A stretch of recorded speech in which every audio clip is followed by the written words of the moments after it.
So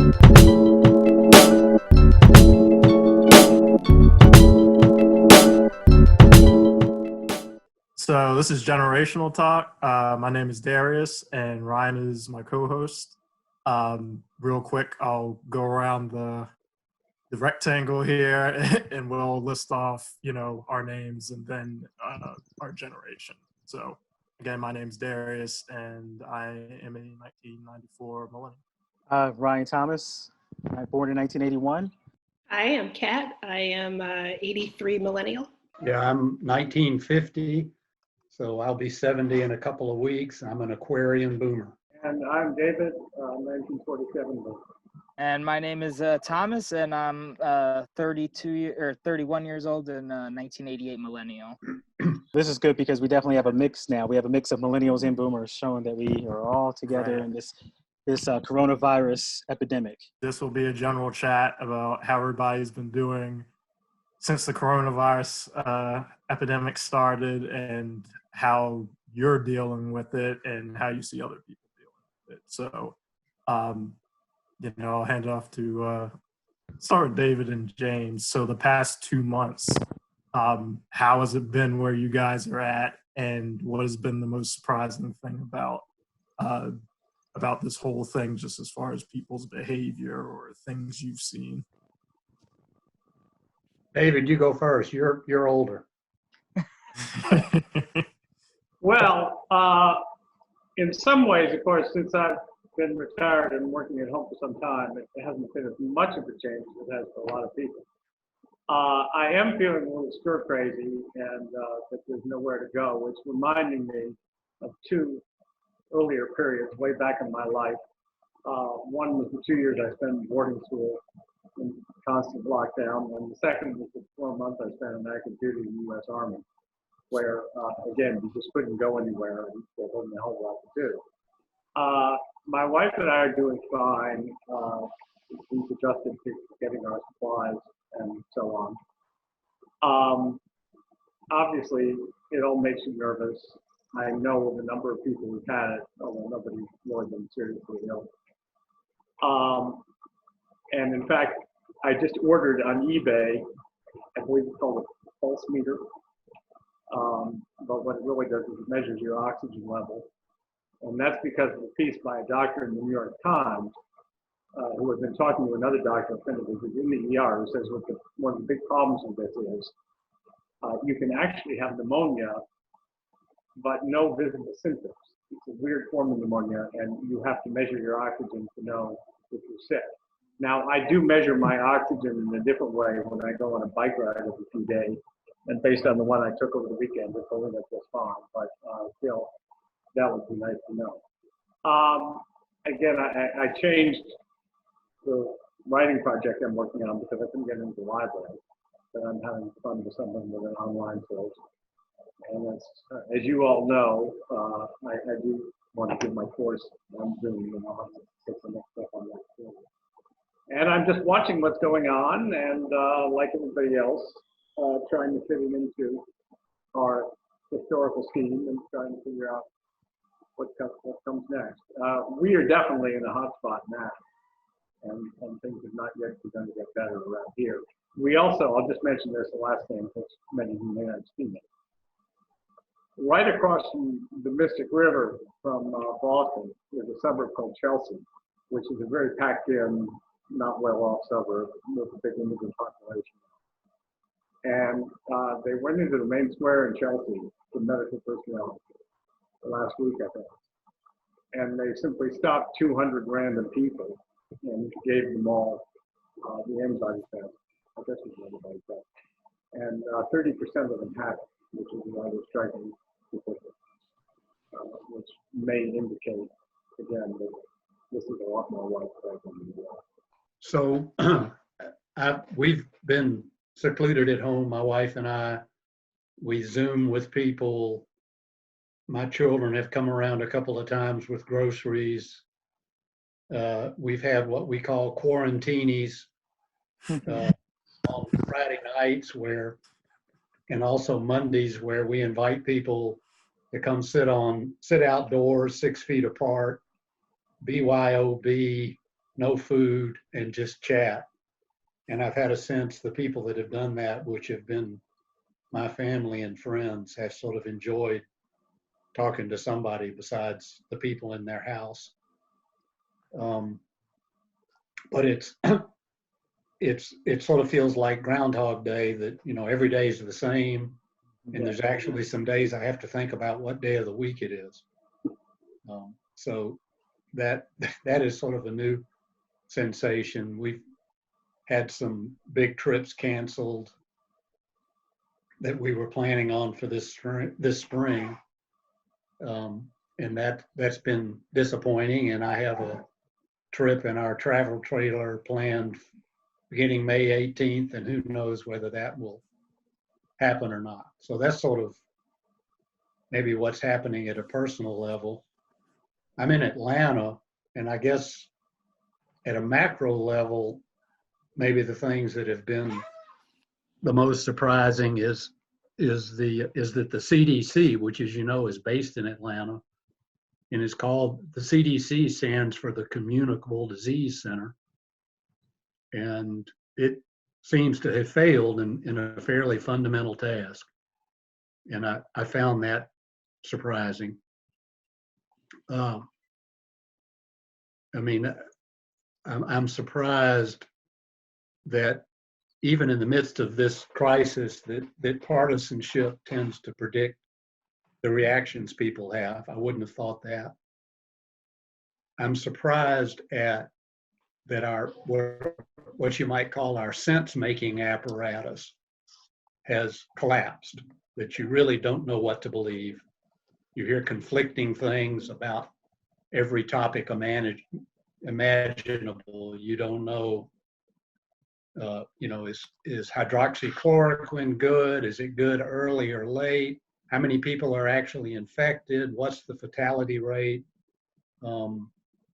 Why is New York doing so poorly and California doing so well? There are all these questions that we really have no answer for.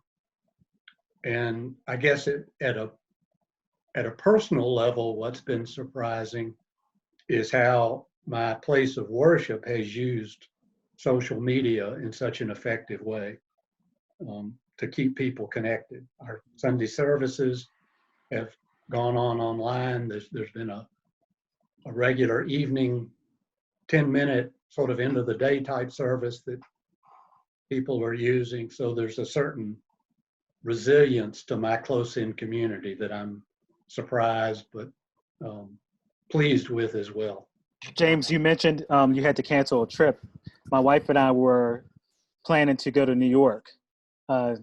Actually, the weekend that just passed, we were planning to go to New York for the first time in our marriage. We've been married for about 10 years now, so we've been we travel a lot, but this time we wanted to actually go to New York. I've been to New York several times for work, and this time I wanted to take her there. And, you know, there have been several things over the years stopping that, and now we have an act of God, or if you want to call it an act of God. I don't know if, you know, coronavirus is an act of God. I wouldn't put that on him. Depends on who you talk to. Yeah, you're flowing with me. You know where I'm going with that. Yeah. So I've been just basically spending more time. I'm working from home, and that's been good. So it's almost like things haven't really stopped except for location. I edit and I produce and I do promos. So I'm no longer in the edit suite. I'm just doing that at home. But I've been getting into Enneagram, and I know we have that a lot in common. I wouldn't mind having a future episode about that. So Sure, anytime. And you know, it's interesting to think about it as an active God, because one of the things that's interested me is how the virus has sort of become almost an Old Testament God. I mean, it's everywhere. It's invisible. It's unpredictable. You don't know who to trust, and it's sort of almost like.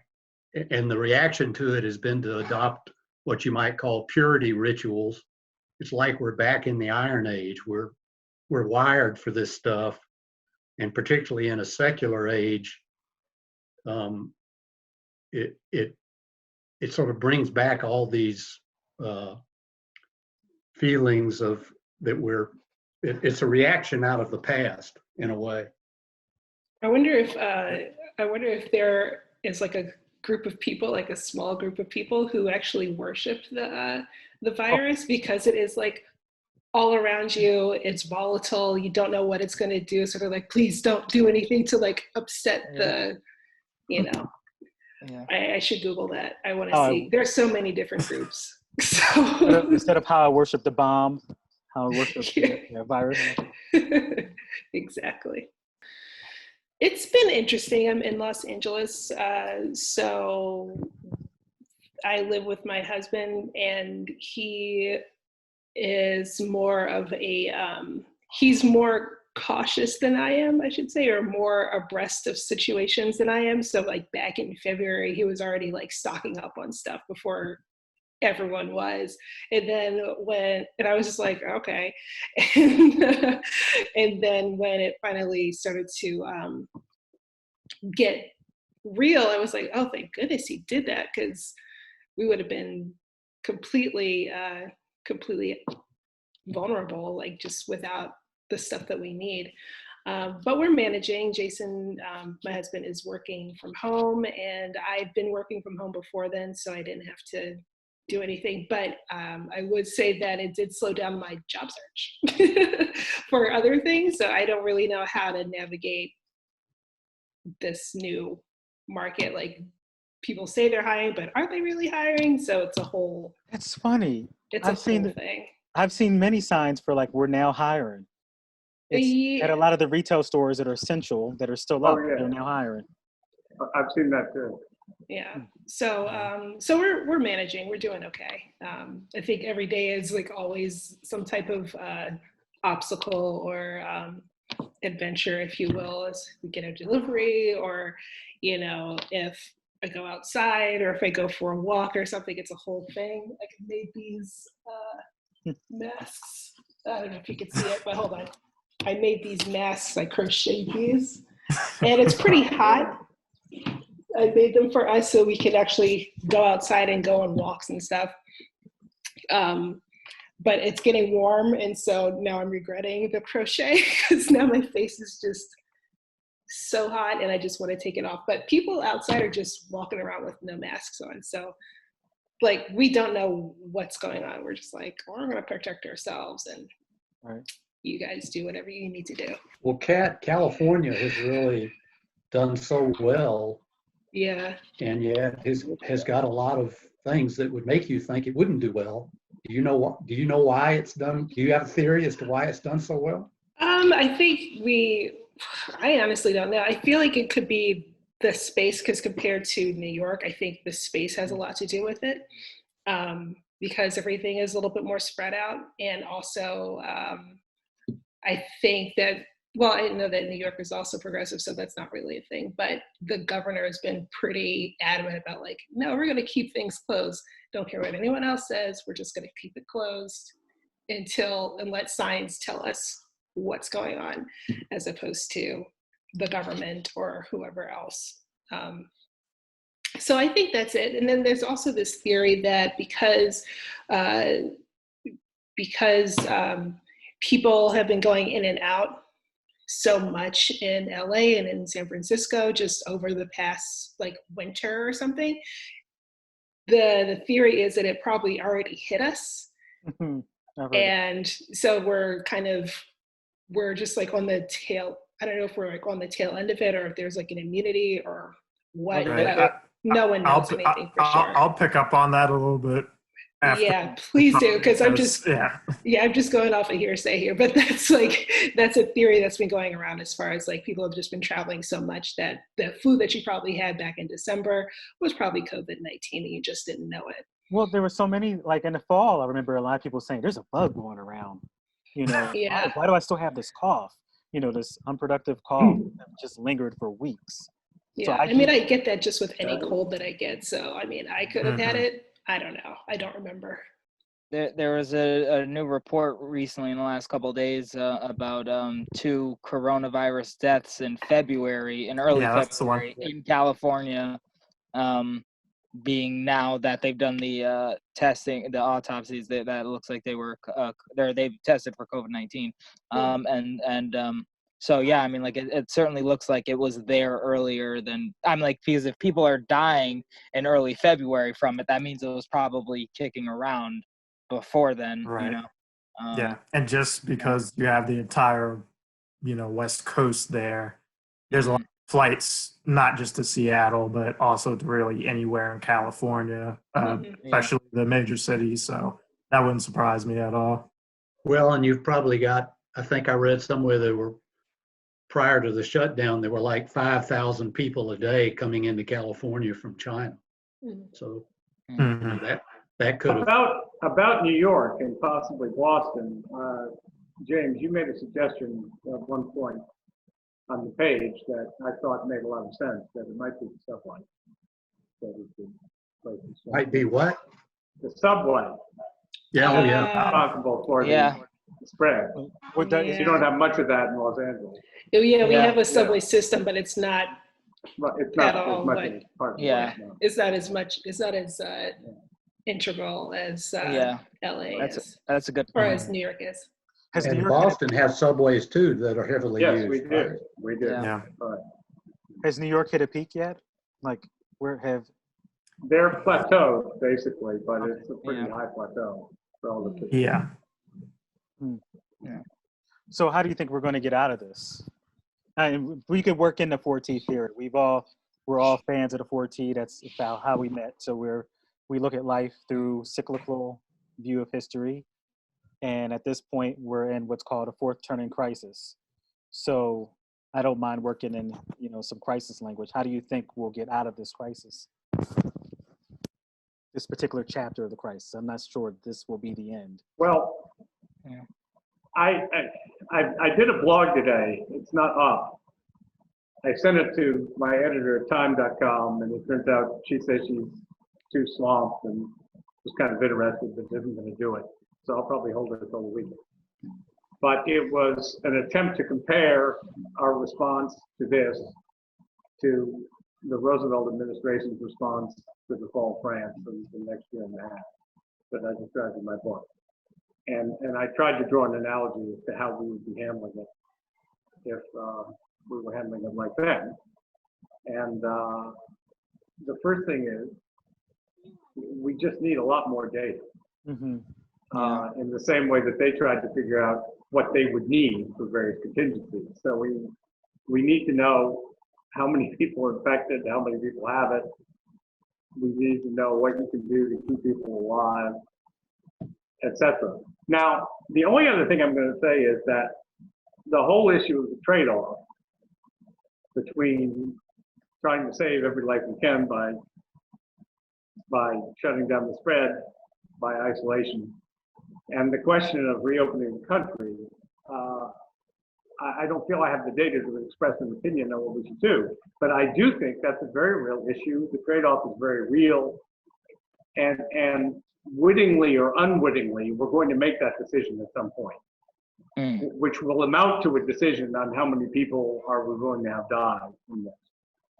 But to use a fourth turning analogy, that's a decision we make in one way or another in every major war as well. So we shouldn't be surprised that it is going to come down to that, in whether we do it consciously and explicitly or not. It's interesting to think what would the reaction have been if COVID mainly killed young men. I know. Like the Spanish the war. Go ahead. Like the Spanish flu. I think that wasn't it known for. That is true. Well, young people, but I think James was just making the analogy to a war that mainly kills young men. Yeah. That we may have just said, okay, well that's the price of war, like it's always been. I'm concerned on my end about this. They're going to make a decision. I'm in the Charlotte, South Carolina area, right on the line, and in South Carolina, they're going to make a decision whether to send our kids back to school by the end of the week. So I don't really know what's going to happen, but as a parent, I'm kind of concerned about that. I feel like that's a major risk. I don't want our kids going to the front line, being among the first to go to the front line of this war. I mean, places with kids where kids gather is usually like just filled with Right. germs anyway. Yeah. Right. It seems like the last possible thing you'd want to do. Like, He wants to join the maybe. conversation. And it's only, and the thing is, it's only, we only, like, school is out at the end of May. So just let it, just end it. Just Yeah. Ryan, don't you think that if they did say they were reopening, there would be a substantial number of parents who would refuse? That's what I'm thinking. And I'd imagine. I wouldn't mind being, you talking about being against that? And not bringing their kids to school, not sending their kids to school. I have a feeling I have a feeling I'm not the only one feeling that feels like. You couldn't do it. No. Yeah, for what it's worth, Georgia made the news by opening up a few things, but they're very clear that the school year is over. Yeah. In Georgia, anyway. One thing about James's point about what was happening if this was just young men, I was also thinking what would have happened if this was having a much higher mortality rate among children, or that I feel like our culture doesn't tend to value the elderly all that highly, especially like relative to some of the more East Asian cultures. And so I wonder if that part of the eagerness to open back up the country is because we I guess I'm just wondering what the differences would be, how we'd be reacting to this if the mortality rates were switched between the ages, between the elderly and the young. That's a great Yeah. good question. Yeah. Getting back to David's comment about wanting more information, and I certainly share that, but at some point I think we're going to have to embrace uncertainty or go crazy. And that doesn't mean that we need to go to one extreme and say we're uncertain about everything, but it does mean at some point we got to move ahead without certainty. We can't, whatever sort of liminal space we're in, whatever doorway we're standing in, we can't stand there much longer. Yeah, like we would need to, I guess, just see if we could all just get a handle on what we're dealing with, then we can move forward. But right now, I don't know. I still feel like I don't know exactly what I'm dealing with or like what precautions to take. But, as long as like we're all like on the same page of like, okay, this is the new way we're going to do things to function in society so we can open businesses back up and so we can go back to work, then I'm good. But right now there's like, it's just stay at home. But there's a certain percentage of the population that wants certainty above all. Yeah. Oh yeah, I would prefer certainty for sure. I think everybody does, but I think that that's just something that everybody wants is certainty. But I do take your point, James, that I think that we're not going to fully understand this until long after this has passed, and we can't it's just not possible for us to fully get the amount of data that we need now to make the best decisions, or else we'd just be stuck in place, like James was saying, for a very long time. That probably would end up being potentially could end up being more damaging. But I also think this is an issue where this is not a conversation that a lot of people want to have, and I feel like and there's also I don't want to say it's willful like misinterpretation or misunderstanding, but for instance, and I'm certainly not one to ever defend Dr. Oz for anything because I don't consider him a credible source, but like when he said that that comment on Fox News about if you open back up the schools that it would increase the mortality by like 2 to 3%, all of a sudden I heard a lot of people saying that he was saying that 2 to 3% of children would die, and then other people understanding that like he wasn't saying that, but still thinking that 2 to 3% would be children, and that wasn't what the Lancet study said. And the Lancet study was saying that mortality could potentially increase 2 to 4% if you open back up the schools, but a lot of that mortality would be just because children spread the disease. And so they would be spreading it to people who would be more likely to die, rather than like 2 to 3% of the children that went to school would die. Mhm. And Yeah, I mean, to that point, you know, in the discussion me and Ryan had with the authors of the Millennial Boom, we had a little section in there talking about just actually it wasn't that it might have been our Millennial chat where we were talking about how, as far as the data is concerned, a lot of it is just confusion over even like interpretation. Like if somebody comes out and says, like the statistic you gave the example of the difference between droplets in the air versus aerosols in the air. Mm. And just being able to communicate that in a clear way, it's really hard to give suggestions to people when they want, like, if you're going to tell people to do something, they're going to be hesitant to do it until they fully understand, you know, what you're saying.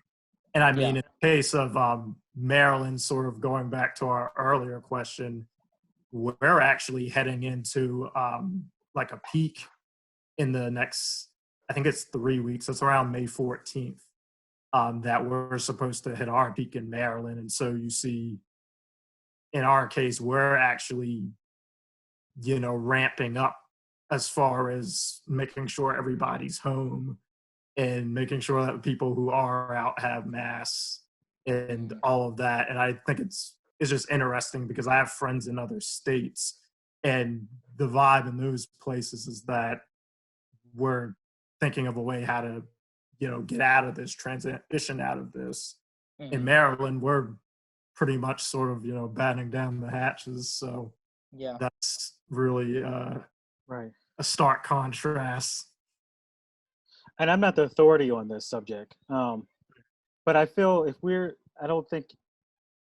I wish that we would hold the conversation about when we are going to reopen until after a lot of states have hit the peak. I don't think North Carolina and South Carolina have hit the peak yet. So I'm not sure why we're reopening so soon. I can understand it, you know, how I can understand having a conversation on the other side of the mountain, but not at this point. So.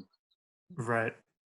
Yeah. I think at the end of the day, just as far as the average person is concerned, and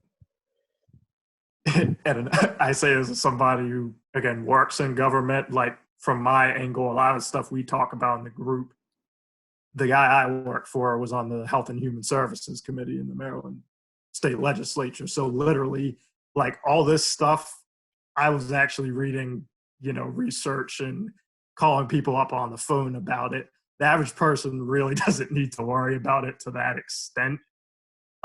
They just need to know from where they're standing what they need to do as far as not just keeping themselves and other people safe, but also, of course, preserving your sanity at home. I mean, one of the big things, I was listening to a podcast earlier today, and they were talking about the studies that, ironically, right before this happened, these huge studies on the effect of social isolation and loneliness came out, I think, in January. And both of them, especially with more elderly populations, have a huge effect on their health that can actually be quantified. I mean, they said, as far as people being at risk of dementia over the age of 70, that goes up 50% if you don't have any social interaction and that type of thing. Wow. And I see our time running down a little bit, but just in regards to that, like, what are you guys doing at home as far as, I guess, keeping yourself, they use the term, we're physically isolating, but really they should be saying physical isolation and with lots of social interaction, which at least using Zoom and all these other tools, I do feel like for the most part, I'm having just as much social interaction as I was a little bit beforehand, just because, of course, it was the middle of the winter, but I am having, you know, a lot of just as many conversations, I'd say, as I was before. we've never talked face to face, and now here we are. Right. Right.